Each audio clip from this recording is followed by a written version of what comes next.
네, 지금부터 고발 사주 사건 판결에 대한 기자회견을 하도록 하겠습니다. 저희는 국회 공정사회 포럼 소속 의원들이고요. 참석한 분들 먼저 소개하겠습니다.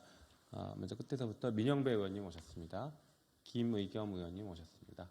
강민정 의원님 오셨습니다. 네, 사회를 맡은 저는 김영민 의원입니다.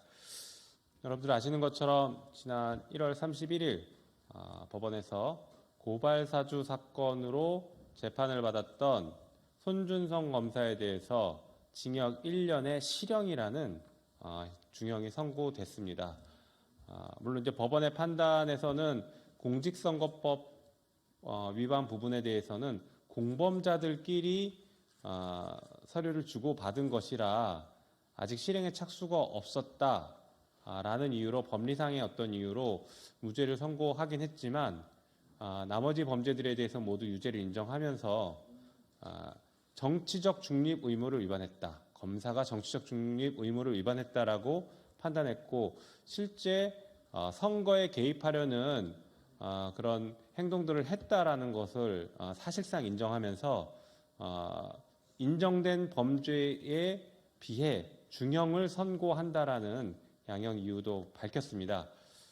법리상 그런 인정이 안 된 부분이 물론 아쉽기는 하지만 정말 있을 수는 없는 민주주의 사회에서 특히 가장 중요한 선거 제도를 공무원들이 그것도 수사권과 기소권이라는 막강한 권한을 가진 검찰이 대놓고 선거에 개입해서 민주주의를 훼손시켰다는 점에 있어서 도저히 묵과할 수 없는 굉장히 중대한 범죄입니다.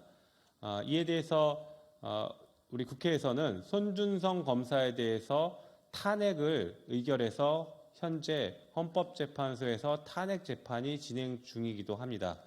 그래서 지난 1월 31일 날 선고됐던 고발사주 사건 손준성 검사에 대한 판결에 대해서 저희 국회 공정사회 포럼 소속 의원들이 이에 관한 입장과 향후 과제들을 말씀드리는 그런 기자회견을 하도록 하겠습니다. 그럼 준비된 기자회견은 낭독하도록 하겠습니다.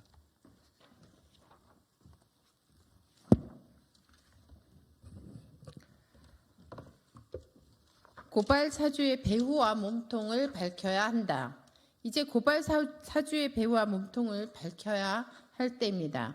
고발 사주는 국민의 인권과 정치적 중립 의무를 지켜야 하는 검찰이 정치적 중립 의무를 훼손하고 민주주의 꽃인 선거에 개입하여 민주주의를 파괴하려 했던 사건입니다.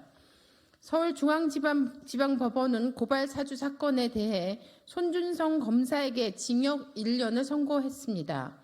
법원은 손준성 검사가 김웅 의원에게 텔레그램 메시지를 통해 고발 사주 문건을 직접 전송한 것이라고 인정했습니다. 이번 법원 판결로 빙산의 일각이 드러났습니다.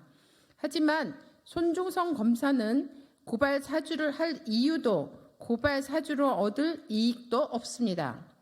이제 고발 사주의 배후와 몸통을 밝혀야 합니다. 고발 사주를 해야만 했던 자, 고발 사주로 이익을 본 자가 배후이고 몸통일 것입니다.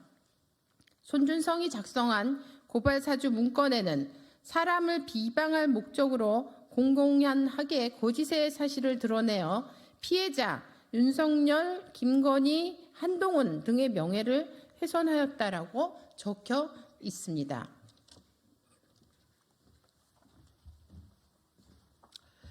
윤석열 대통령과 한동훈 국민의힘 비대위원장과 대검찰청은 아래에 대한 명확한 해명과 책임을 져야 합니다.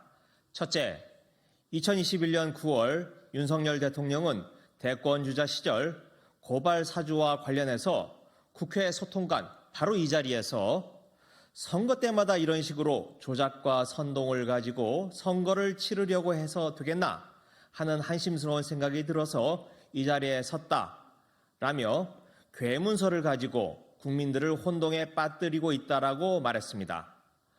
고발 사주를 괴문서라고 말한 이유를 명확하게 해명하고 책임을 져야 할 것입니다. 둘째, 검찰 인사권을 가진 윤석열 대통령과 한동훈 법무부 장관은 2023년 9월 재판 중인 손준성 검사를 검사장으로 승진시켰습니다. 승진이 부적절하다는 지적에 대해 한동훈 법무부 장관은 검찰에서 관련자를 무혐의 처리했고 대검찰청 징계위원회에서도 무혐의 결정을 했다고 했습니다. 재판 중이라 논란이 있을 것이 불보듯 뻔한 상황에서 손준성을 검사장으로 승진시킬 수밖에 없었던 이유에 대해서도 명확한 해명과 함께 책임을 져야 할 것입니다. 셋째, 고발사주 사건의 핵심 인물 중 한 명인 조성은 씨는 법원에 증인으로 출석해서 서울중앙지검의 조사 때 검사가 손준성 전화는 절대 안 열릴 건데 라는 부적절한 질문을 2번이나 받았다라고 증언했습니다. 이는 검찰이 고발사주 사건을 수사할 의지가 없었음을 분명하게 보여줍니다. 이 부분에 대해서도 명확한 해명과 함께 책임을 져야 할 것입니다. 국민의힘 또한 이번 판결에서 자유로울 수 없습니다. 국민의힘 전신이었던 미래통합당의 국회의원 예비후보 김웅과 선대위 부위원장 조성은은 선거에 영향을 미치기 위해 작성된 고발사주 문건을 주고받았습니다. 이에 대해 국민의힘은 명확한 해명과 함께 책임을 져야 할 것입니다. 이번 사건의 실체와 몸통을 밝혀내기 위해서는 추가 수사가 불가피합니다. 검찰과 공수처가 추가 수사를 하지 않는다면 국회는 특검을 도입해서 고발사주의 실체와 몸통을 밝혀내겠습니다. 이번 법원 판결로 손준성 검사가 직권을 남용하고 정치 중립 의무를 훼손했다는 사실이 명확하게 밝혀졌습니다. 헌법재판소는 손 검사 탄핵에 대해 신속한 판단을 내려야 합니다. 헌법재판소의 탄핵 심판이 지체되는 일이 있어서는 안 되겠습니다. 2024년 2월 2일 더불어민주당 국회의원 국회 공정사회 포럼 소속 더불어민주당 국회의원 강민정, 김승원, 김용민, 김우겸, 민형배, 양이원영, 윤영덕, 장경태, 최혜영, 황운하, 무소속 김남국 의원 일동입니다. 이상입니다.